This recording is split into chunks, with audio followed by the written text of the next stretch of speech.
എല്ലാവർക്കും നമസ്കാരം. ഞാൻ സുസ്മി രതീഷ്. ഇന്ന് നമ്മളൊരു ട്രഡീഷണൽ അറബിക് റെസിപ്പിയുമായിട്ടാണ് വന്നിരിക്കുന്നത്, ചിക്കൻ മന്തിയുടെ. എൻ്റെ ചാനൽ ആദ്യമായി കാണുന്നവരാണെങ്കിൽ വീഡിയോ സ്കിപ്പ് ചെയ്യാതെ കണ്ട് സബ്സ്ക്രൈബ് ചെയ്യാൻ മറക്കരുത്. നമുക്ക് നമ്മുടെ റെസിപ്പിയിലേക്ക് പോയാലോ. ആദ്യം തന്നെ മന്തിയുടെ മസാലയ്ക്ക് ആവശ്യമായി 2 ടീസ്പൂൺ മല്ലിയിൽ 1 ടീസ്പൂൺ ജീരകവും 1 ടീസ്പൂൺ കുരുമുളകും 1 ബ്ലാക്ക് കാർഡമനും 4 ഗ്രീൻ കാർഡമനും 1 ചെറിയ കഷ്ണം കറുവപ്പട്ടയും 1/2 ടീസ്പൂൺ ഗ്രാമ്പൂവും ചേർത്ത് ചെറിയ തീയിൽ ചൂടാക്കിയതിനു ശേഷം മിക്സിയുടെ ജാറിൽ പൗഡർ രൂപത്തിൽ പൊടിച്ചെടുക്കാം. ഇതേ രീതിയിൽ വേണം പൊടിച്ചെടുക്കാൻ. ഇനി ചിക്കൻ്റെ മാറിനേഷന് ആവശ്യമായ ഒരു ബൗളിൽ 2 ടേബിൾ സ്പൂൺ എണ്ണയിൽ 1/4 ടീസ്പൂൺ മഞ്ഞൾപ്പൊടിയും 1 ടീസ്പൂൺ പാപ്രിക്ക പൗഡറും 1 ടേബിൾ സ്പൂൺ പൊടിച്ചെടുത്ത മസാലയും 1 പിഞ്ച് കുങ്കുമപ്പൂവും 1 ടേബിൾ സ്പൂൺ നാരങ്ങാനീരും ആവശ്യത്തിനുള്ള ഉപ്പും ചേർത്ത് നന്നായി മിക്സ് ചെയ്യാം.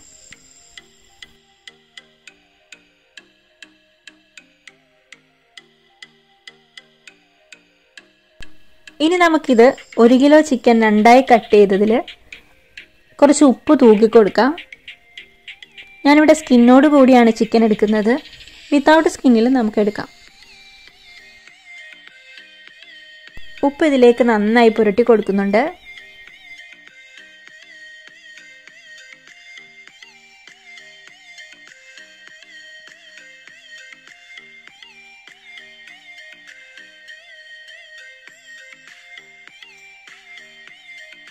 നമുക്ക് മിക്സ് ചെയ്ത് വെച്ചിരിക്കുന്ന മസാല മിക്സ് ചിക്കൻ കഷ്ണങ്ങളിലേക്ക് നന്നായി ബ്രഷ് ചെയ്ത് കൊടുക്കാം.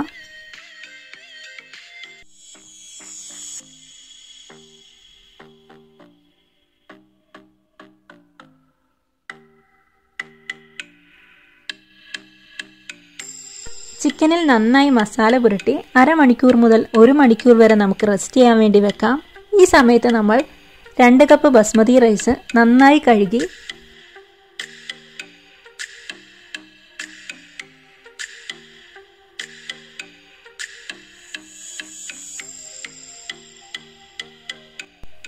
മിനിറ്റ് നമുക്ക് ഈ റൈസ് ഒന്ന് കുതിർക്കാൻ വെക്കാം. ഇപ്പോൾ ഏകദേശം അരമണിക്കൂറായിട്ടുണ്ട്. നമുക്കൊരു പാൻ അടുപ്പത്ത് വെച്ച് അതിലേക്ക് 1 കപ്പ് വെള്ളം ഒഴിച്ച് അതിലേക്കൊരു സ്റ്റാൻഡ് എടുത്ത് വെച്ച് അതിലേക്ക് ഞാൻ ഈ ചിക്കൻ കഷ്ണങ്ങൾ എടുത്ത് വെച്ച് സ്റ്റീം ചെയ്യുന്നുണ്ട്.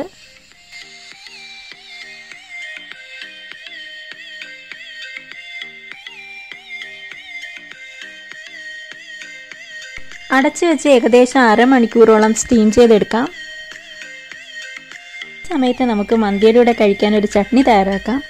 അതിനാവശ്യമായി 1 സവാളയുടെ കഷ്ണങ്ങളും 2 പച്ചമുളകും 3 തക്കാളിയുടെ കഷ്ണങ്ങളും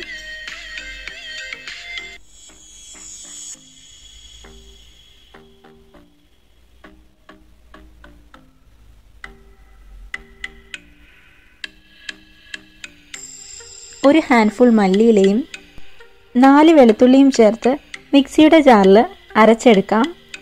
നന്നായി പേസ്റ്റ് രൂപത്തിൽ അരയേണ്ട ആവശ്യമില്ല. ഈ രീതിയിൽ അരഞ്ഞാൽ മതി.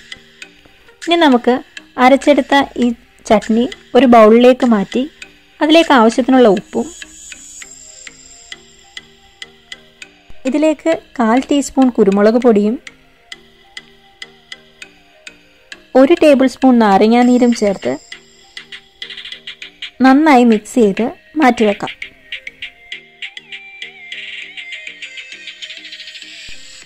നമ്മൾ സ്റ്റീം ചെയ്യാൻ വെച്ച മന്തിയുടെ ചിക്കൻ കഷ്ണങ്ങളൊക്കെ റെഡി ആയിട്ടുണ്ട്.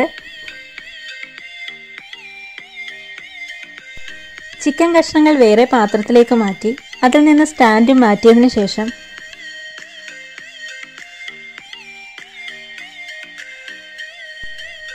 ഇതിലേക്ക് 2 കപ്പ് വെള്ളവും കൂടി ഞാൻ ചേർത്ത് കൊടുക്കുന്നുണ്ട്. ഓരോ റൈസിനനുസരിച്ച് വേണം വെള്ളം ചേർത്ത് കൊടുക്കാൻ. ഇത് നന്നായി ഒന്ന് തിളച്ച് വരുമ്പം ഇതിലേക്ക് ഒരു ചെറിയ കഷ്ണം കറുവപ്പട്ടയും 4 ഗ്രാമ്പൂവും 4 ഏലക്കയും 1 ഡ്രൈ ലെമണും 10 ഗ്രാം ചിക്കൻ സ്റ്റോക്കും ചേർത്ത് തിളച്ച് വരുമ്പോഴത്തേക്ക് നമുക്കിതിലേക്ക് കുതിർത്ത് വെച്ചിരിക്കുന്ന റൈസ് ചേർത്ത് കൊടുക്കാം.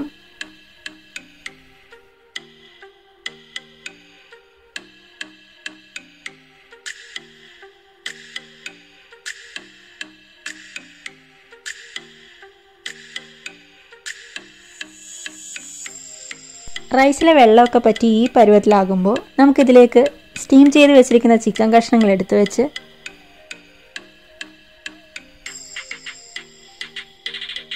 ഇതിലേക്ക് 5-6 പച്ചമുളകും ചേർത്ത്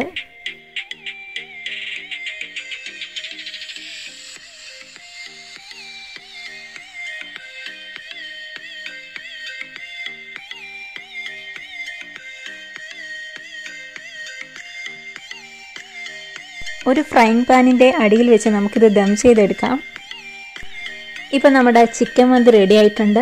ഇതിലെ ഒരു സ്മോക്കി ഫ്ലേവർ ഇഷ്ടമുള്ളവർക്ക് അത് കിട്ടാൻ വേണ്ടി ഒരു ചെറിയ കഷ്ണം കരി ഇതിൽ വെച്ച് കുറച്ച് ബട്ടർ കൂടെ ഒഴിച്ചു കൊടുത്ത് നമുക്ക് സ്മോക്കി ഫ്ലേവർ ആക്കി എടുക്കാം. ഞാൻ മുമ്പ് ഹരിയാലി ചിക്കൻ ടിക്കയുടെ വീഡിയോയിലൊക്കെ അങ്ങനെ ചെയ്തിട്ടുണ്ട്. നമുക്കിതിൽ നിന്ന് ചിക്കൻ കഷ്ണങ്ങൾ മാറ്റി ഇതിലേക്ക് ഞാൻ ഒരു പിഞ്ച് കുങ്കുമപ്പൂ അരമണിക്കൂർ കുതിർത്ത വെള്ളവും കൂടി ചേർത്ത് നന്നായി മിക്സ് ചെയ്യുന്നുണ്ട്. കുങ്കുമപ്പൂ ഇല്ലെങ്കിൽ നമുക്കിതിന് വേറെ റെഡ് കളർ ചേർത്താലും മതി. നന്നായി മിക്സ് ചെയ്ത് നമുക്ക് മന്തി സെർവ് ചെയ്യാം. എല്ലാവരും ഇതൊന്ന് ട്രൈ ചെയ്ത് നോക്കുക. നിങ്ങളുടെ അഭിപ്രായങ്ങൾ കമൻറ്റുകളായിട്ട് പറയുക. വീഡിയോ ഇഷ്ടപ്പെട്ടാൽ ഫ്രണ്ട്സിനും ഫാമിലിക്കും ഒക്കെ ഷെയർ ചെയ്ത് കൊടുക്കുക. നിങ്ങളുടെ അഭിപ്രായങ്ങൾ പറയാനും മറക്കരുത്.